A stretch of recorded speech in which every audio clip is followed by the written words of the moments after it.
Change பண்ணி அந்த மாதிரி பண்ண ஆரம்பிக்கிறான். நம்ம ஹீரோனோட சமய கம்பெனி கொடுக்குறா. மறுபடியும் உங்க போட்டோஸ் தான் வெளியே கேக்குது. அதுக்கு அவன் தம்பி இருக்கா இல்லையா, அதை பார்த்துட்டு ஓகே இன்னைக்காவது 2 பேரும் சந்தோஷமா இருக்காங்க, சரி ஒன்னும் பிரச்சனை இல்ல, அவங்க ஹாப்பியா இருக்கட்டும் அப்படி சொல்லி சிரிக்கிறான். ஆனா மறுபடியும் பரவாயில்ல தெரியுது. ஆனா உள்ள விடாதுக்கு முன்னாடியே டக்குனு சம்பவத்தை முடிச்சிடறான். அதனால மறுபடியும் ஹீரோயின் காண்டாயிடுறா. இதுக்குதான் அப்படி பண்ணலாம்னு சொல்லி வந்து பண்ணியா, என்னமோ பெருசா வந்த ஆனா ஒண்ணுமே இல்ல அப்படின்னு சொல்லி 2 பேரும் சண்டை போட ஆரம்பிச்சிடுறாங்க. அப்படியே வாக்கமா பிரச்சனை அப்படிங்கிறான். மறுபடியும் நம்ம ஹீரோயின் என்ன பண்றா அப்படின்னா, சரி வேற வழி இல்ல அப்படின்னு சொல்லிட்டு பாத்ரூம்குள்ள போயிடுறா. இந்த மாதிரி ஹீரோயின் பாத்ரூம்ல போறதையும் அந்த கொழுந்தனார் காலையா அவன் பாக்குறான். சரி அவங்க பாத்ரூம்குள்ள என்ன பண்றாங்க அப்படின்னு சொல்லி அவனுக்கு தெரியும். இருந்தாலும் என்னதான் பண்றாங்க பாக்கலாம் அப்படின்னு சொல்லிட்டு பாத்ரூம் கிட்ட போய் காது வச்சு கேட்கறான். அதுக்கப்புறம் இந்த சீன் முடிஞ்சது. அடுத்த பார்த்தா மறுபடியும் நம்ம ஹீரோனும் அவன் புருஷனும் சம்பவம் பண்றாங்க. இந்த சீன்ல பார்த்தா 2 பேரும் சிரிச்சுட்டே பண்ணிட்டு இருப்பாங்க. சரி ஓகே இந்த டைம் அப்படியே ஒர்க் அவுட் பண்ணிடுவாங்க அப்படின்னு சொல்லி பார்த்தா அதான் இல்ல. இந்த டைமும் பார்த்தா அவன் உள்ள விட்டு சம்பவம் பண்ணிட்டு இருக்கும்போதே அப்படியே டக்குனு முடிச்சிடறான். மறுபடியும் இந்த டைம் ஹீரோயின் எதுவுமே கத்தாம எப்படியாச்சும் போய் தொலை அப்படின்னு சொல்லிட்டு அவளவே பாத்ரூம்குள்ள போயிடுறா. இந்த மாதிரி நம்ம ஹீரோயின் போறத அந்த தம்பி இருக்காங்க அவன் மறுபடியும் பாக்குறான். அதுக்கப்புறம் இந்த சீன் பிரேம் முடிய அடுத்த நாள் காலையில பார்த்தா நம்ம ஹீரோயின் துணி துவச்சு காய வச்சிட்டு இருக்கா. நம்ம ஹீரோட புருஷன் தம்பி இருக்கான் இல்லையா, அவன் இடத்துக்கு வரான். அவன் வந்ததும் ஹீரோயின் பார்த்துட்டு கரண் வா என்ன பண்ற, எக்ஸாம்ஸ் எப்படி போயிட்டு இருக்கேன், நல்லா படிக்கிறதா அப்படின்னு சொல்லி கேட்கறா. அதுக்கு அவன் என்ன சொல்றான் அப்படின்னா, அண்ணி நான் உனக்கு கேட்பேன்,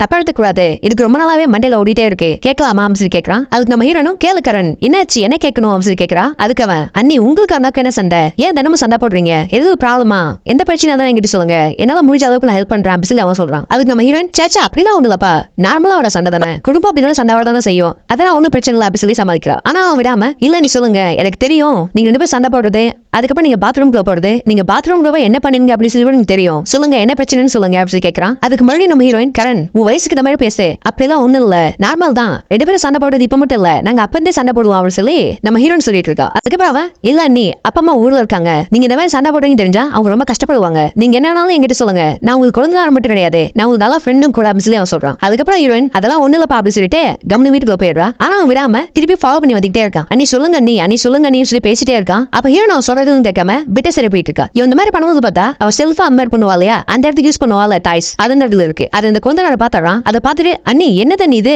அப்படின்னு சொல்லி கேட்க உடனே ஹீரோயின் ஓடி வந்து அதை எடுத்து மறைச்சிடறா. அதுக்கப்புறம் மறுபடியும் கேட்கறான் அண்ணி சொல்லுங்க நீ எனக்கு எல்லாமே தெரியும், சொல்லுங்க என்ன பிரச்சனை அப்படின்னு சொல்லி கேட்கறான். அதுக்கப்புறம் ஹீரோயின் சோகமாயிடுறா. அப்புறம் எல்லாத்தையும் தெளிவா சொல்றா. இல்ல எல்லாருக்கும் ஃபீல் இருக்கும், ஆனா நான் கல்யாணம் பண்ணி வந்தப்பல இருந்து எனக்கு எந்த ஒரு ஃபீலும் கிடைச்சதே இல்ல, அவர் எதுக்கு பண்றாரு சொல்லி தெரியாம போயிட்டு இருக்காரு, வருவாரு செய்வாரு தூங்குவாரு இதான் ஒரு வேலை, ஆனா அதையும் ஒழுங்கா செய்ய மாட்டாரு, செய்ய ஸ்டார்ட் பண்ணுவாரு ஆனா முடிச்சிருவாரு அப்படி சொல்லி அந்த ஹீரோயின் பண்றா. இந்த சீனை பார்க்கும்போது பந்தா சுட்டான் செத்தான் ரிப்பீட் அப்படின்னு சொல்ற மாதிரி தான் வருவாரு செய்வாரு தூங்குவாரு அப்படின்னு சொல்லி ஹீரோயின் பண்ணிட்டே இருக்கா. அதுக்கப்புறம் தம்பிக்கார என்ன சொல்றான் அப்படின்னா, சரிங்க நீங்க கவலைப்படாதீங்க, இதெல்லாம் ஒரு பிரச்சனையே இல்ல, நீங்க நார்மலா இருங்க, மனசு போட்டு குழப்பிக்காதீங்க, இதெல்லாம் போக சரியாயிடும் அப்படின்னு சொல்லி அன்னைக்கு அருள் சொல்றான். அதுக்கப்புறம் அவளும் சரிப்பா ஓகே நீ போய் படி, நானும் என் மைண்ட் நார்மல் பண்ணிக்கிறேன் அப்படின்னு சொல்ல அதுக்கப்புறம் அங்கிருந்து போயிடுறான். அதுக்கப்புறம் அடுத்த சீன்ல நைட் ஆயிடுது. நைட் பார்த்தா அந்த புருஷனை படுக்க வச்சு நம்ம ஹீரோனை வச்சு செய்யறா. போன சம்பவங்களோட இந்த சம்பவம் வந்து பார்க்கவே கொஞ்சம் ஸ்மூத்தா தான் ஸ்டார்ட் ஆகுது. நம்ம ஹீரோ நிறைய நியூ ட்ரிக்ஸ்லாம் ட்ரை பண்றா. ஆனா அப்பயும் அவன் என்ன பண்றான் அப்படின்னா டக்குனு முடிச்சிடறான். அதுக்கப்புறம் ஹீரோயின் காண்டாயிடுறா. காண்டாய் பாத்ரூம்குள்ள போய் அவளே அவளுக்கு அந்த மாதிரி பண்ணிட்டு இருக்கா. நம்ம ஹீரோயின் இந்த மாதிரி கஷ்டப்படுறத அந்த தம்பிக்காரன் பாக்குறான். இது ஒரு நாள் 2 நாள்ல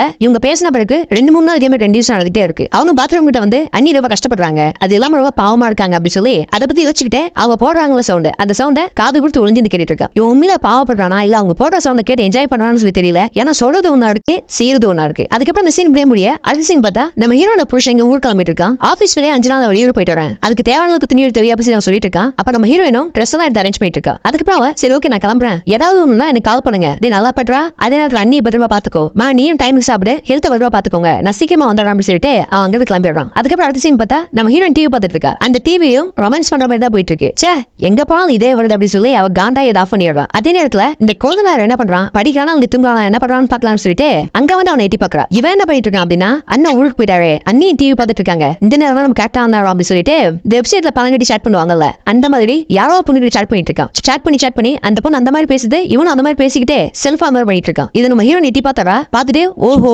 இதான் விஷயமா, அப்ப குழந்தைனா இருக்கும் அதுனா பயங்கரமா பிடிக்கும் போல, ஆனா தலைவரை காட்ட மாட்டேங்கிறாரு, இதை நம்ம சாதகமா யூஸ் பண்ணிக்க வேண்டியதான் அப்படி சொல்லி அவளுக்குள்ள அவளே பேசிட்டு இருக்கா. அதுக்கப்புறம் நைட் ஆயிடுது. ஹீரோயின் பால் கலந்துட்டு இருக்கா. அந்த பால்ல 2 மாத்திரை வர போடுறா. இந்த சீனை பார்க்கும்போது ஹீரோயின் பாலுக்குள்ள இருக்கிற முறையே சரியில்லையே அப்படிங்கிறதான் தோணும். ஏன்னா ஏதோ பிளான் பண்ணிட்டா அப்படின்னு கண்டிப்பா பாக்குறவங்க புரிஞ்சிருக்கும். அதுக்கப்புறம் அவனை பார்த்தா படிச்சிட்டு இருக்கான். நம்ம ஹீரோயின் பாலை கொண்டு போய் அவங்க கொடுக்குறா. இந்த கரண்ட் பால், இந்த பாலை குடிச்சிட்டு படி, எல்லாம் ஸ்ட்ரென்த்தா இருக்கும் அப்படின்னு சொல்லி சொல்றா. அதுக்கு அவன் இல்ல நீ எனக்கு பால்லாம் வேணாம், பால் குடிச்சா தூங்கிட போறான் அப்படின்னு சொல்லி சொல்றான். அதுக்கு நம்ம ஹீரோயின் இல்லப்பா பால் குடிச்சா நல்லா ஸ்ட்ரென்த்தா தான் இருக்கும், நீ நல்லா எக்ஸாம்ஸ் எழுத முடியும் அப்படின்னு சொல்லி டபுள் மணிக்கா பேசிட்டு இருக்கா. அதுக்கப்புறம் அவன் சரி ஓகேங்க நீ அப்படின்னு சொல்லிட்டு பால் எடுத்து குடிச்சிடறான். குடிச்சு முடிச்ச பிறகு இவன் அந்த டேபிள்ல ஏறி உட்காந்துடுறா. அதுக்கப்புறம் அவங்க கிட்ட பேசுற தோரணையே கொஞ்சம் வித்தியாசமா இருக்கு. பேனா எடுத்து நோண்டிட்டு இருக்கா. டக்குனு அந்த பேனா கீழே போட்டு அந்த எடுக்கும் போது பார்த்தா அவன் முந்தானி அவளே கீழே விட்டுறா. அதை அவன் கீழே பார்க்க டக்குனு மேல இருக்கிறதெல்லாம் அப்படியே ஓப்பனா அவனுக்கு தெரியுது. அதுக்கப்புறம் மேல கொஞ்சம் அப்புறம் தம்பி உங்களுக்கு கேர்ள் ஃப்ரெண்ட் எல்லாம் யாரும் இல்லையா, யாரு கூட பேச மாதிரி நான் பார்க்கவே இல்லையா அப்படின்னு சொல்லி கேட்கறா. அதுக்கு அவனும் இல்ல நீ எனக்குலாம் கேர்ள் ஃபிரெண்ட் யாரும் இல்ல அப்படி சொல்லி சொல்றான். இது உங்க கேர்ள் ஃபிரெண்ட் இல்லையா, பார்க்க அழகா இருக்க, பாடியும் பயங்கரமா தான் இருக்கு, ஆனா கேர்ள் ஃபிரெண்ட் இல்ல அப்படிங்கிறது ரொம்ப ஆச்சரியம் தான் அவர் சொல்லி